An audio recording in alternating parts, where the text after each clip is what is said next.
तसव्वुर करें, आप एक ऐसी मखलूक के बारे में सोच रहे हैं जो खामोशी से आपकी कीमती अशिया को तबाह कर रही है, और जब आपको उसकी मौजूदगी का एहसास होता है तो सब कुछ बर्बाद हो चुका होता है। आपके जहन में क्या आएगा?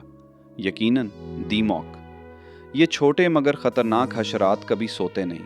इनकी कॉलोनियाँ लाखों पर मुश्तमिल होती हैं, जहाँ हर दीमॉक को काम तफवीज़ किया जाता है। इनके दरमियान एक मलका होती है जिसके हुक्म पर सब बेचूनो चरा अमल करते हैं।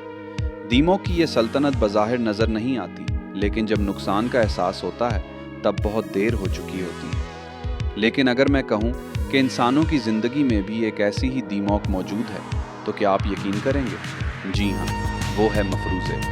मफरूज़ों का खौफनाक खेल। हमें हमारे ही मफरूज़े डराते हैं। सोचें, अगर आप किसी घने जंगल में तन्हा सफ़र कर रहे हों और हर झाड़ी के पीछे किसी बला के छुपे होने का खदशा है।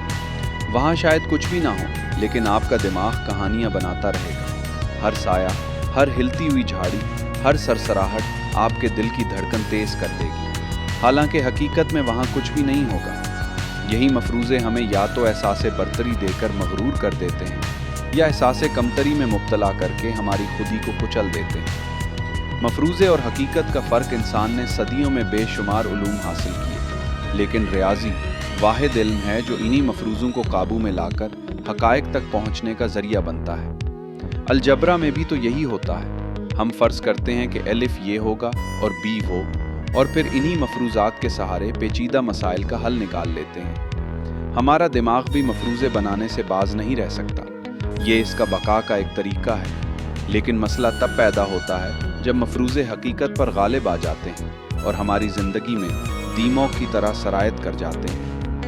मफरूज़े, रिश्तों के दुश्मन। जब मफरूज़े हमारी शख्सियत का हिस्सा बन जाते हैं, तब ये सबसे ख़तरनाक साबित होते हैं। ये रिश्तों में दरारें डाल देते हैं, एतमाद को शक में बदल देते हैं, एतबार को खौफ बना देते हैं। एक लम्हे के लिए सोचें कि आपकी ज़िंदगी में ऐसा नहीं होता। कभी किसी दोस्त के देर से जवाब देने पर हम फ़र्ज़ कर लेते हैं कि वो बदल गए हैं। कभी किसी अजीज़ के रवैये को गलत समझकर उससे दूरी इख्तियार कर लेते हैं। कभी अपनी सलाहियतों को कमतर समझकर आगे बढ़ने की हिम्मत नहीं करते। लेकिन अगर हम हकीकत की रोशनी में देखें तो इनमें से ज़्यादातर मफरूज़े होते हैं, हकीकत नहीं। याद रखें, हर शख्सियत के अंदर एक कमज़ोरी का बादशाह या मलका होती है, और वो एक मफरूज़ा ही होता है।